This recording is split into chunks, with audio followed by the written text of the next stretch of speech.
To express a hypothetical situation or condition, would like, would prefer, would rather.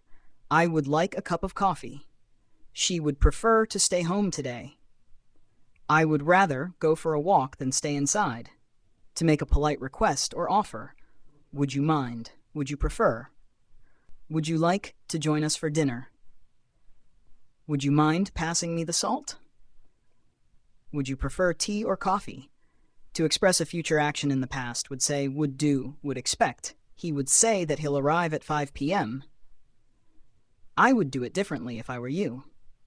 They would expect us to finish by next week. To express a desire or willingness in the past, would like, would want. She would like to have a conversation with you. He would want to help, but he's busy. To offer advice or suggestions, would recommend, would advise. I would recommend trying the new restaurant. She would advise you to take it slow. To indicate a possibility in the future from a past perspective. Would happen, would change. We didn't know what would happen next. The situation would change once they arrived. Common collocations with would be, would have, would do. It would be great to see you again soon. They would have enjoyed the trip if they had come. He would do anything for his family.